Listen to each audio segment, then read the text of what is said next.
বেদনা আৰু দুৰ্ভোগৰ আন এক নাম যেন গুৱাহাটীৰ কৃত্ৰিম বান। এজাক ধাৰাসাৰ বৰষুণেই যেন যথেষ্ট। ঘৰৰ পৰা ওলাব নোৱাৰা অৱস্থা, কাম সামৰি ঘৰমুৱা হ'ব নোৱাৰা দুৰ্যোগ। প্ৰতিবাৰেই যেন একেই কাহিনী, একেই দুৰ্দশা, একেখিনি ঠাই, একেকেইখন ছবি। প্ৰতি বছৰে বাৰিষা আহিলেই ৰাজধানীৰ বিভিন্ন প্ৰান্তত পুনৰাবৃত্তি হয় একেই দৃশ্য। কৃত্ৰিম বানৰে যুঁজ যেন মহানগৰবাসীৰ বাবে নৈমিত্তিক। এয়া হৈছে ৰুক্মিণী গাঁৱৰ সদাব্যস্ত ৰাজপথ, য'ৰ ভিতৰত কেইবাখনো শিক্ষানুষ্ঠান আছে, কেইবাটাও অফিচ কাছাৰী আছে। কিন্তু সেই ধৰণৰ পৰিৱেশৰ মাজতেই কিন্তু আজি যেন হঠাৎ আকস্মিকভাৱে অহা বৰষুণ জাকৰ পিছতেই আকস্মিকভাৱে গোটেই প্ৰক্ৰিয়াটো বন্ধ হৈ পৰিছে। মানুহ ঘৰৰ ভিতৰত আবদ্ধ হৈ আছে। মাজে মাজে দুই এটা ফোন SDRF-লৈ আহিছে আৰু তেওঁলোকে উদ্ধাৰ কৰিবলৈ তেওঁলোকে ভিতৰলৈ এইদৰে যাত্ৰা কৰিছে। Hatigaon, Beltola, Rukmini Gaon, Kahilipara, Haukuchi, Lal Ganesh, Satgaon, VIP, zoo road, Chandmari, Anil Nagar, Nabin নগৰ, পাথৰকুৱেৰী, সাতগাঁও সংযোগী পথকে ধৰি গুৱাহাটীৰ বিস্তীৰ্ণ অঞ্চল পানীৰ তলত। কেৱল ৰাজপথ, বাসগৃহই নহয়, পানী সোমাল বিদ্যালয়ৰ শ্ৰেণীকোঠালৈও, যাৰ ফলত বহু শিক্ষানুষ্ঠানত বন্ধ ৰাখিবলগীয়া হ'ল পাঠদান। বৰষুণৰ পাছতেই বন্ধ হৈ পৰিল বহু শিক্ষানুষ্ঠান।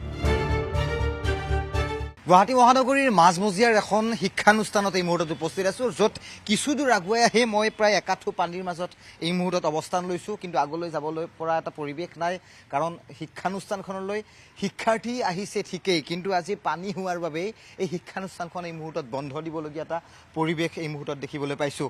কোন ক্লাছত পঢ়া? এতিয়াতো পানী উঠিছে স্কুলত, এতিয়া কি হ'ব আজি? কি হ'ব, এয়া ঘৰত গুচি যাব লাগিব।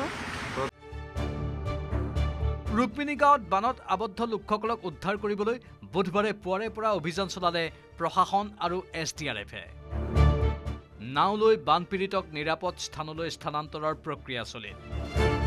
ৰুক্মিণী গাঁও এলেকাৰ পানী উলিয়াবলৈ ব্যৱহাৰ কৰিবলগীয়া হ'ল দুটাকৈ পাম্প।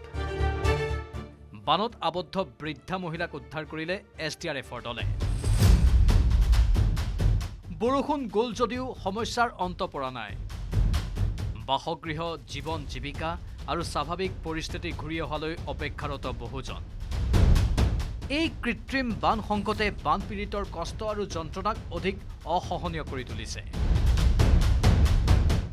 আমাৰ এতিয়া অভ্যাস হৈ গৈছে আৰু মানে বৰষুণ আহিলেই মানে বৰষুণ আহিলে সাজু হৈ থাকিব লাগে।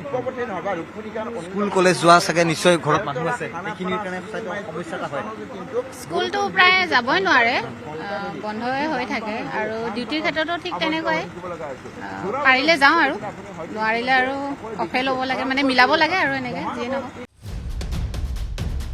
পৰিকল্পনাবিহীন বানমুক্ত প্ৰকল্প, বান ৰোধৰ বাবে কোটি কোটি টকা ব্যয়। চৰকাৰখনে কোটি কোটি টকা খৰচ কৰাৰ পিছতো বাস্তৱ ছবিখন কিন্তু সলনি হোৱা নাই। প্ৰতি বছৰে একেই কৃত্ৰিম বান, একেই জনতাৰ দুৰ্ভোগ।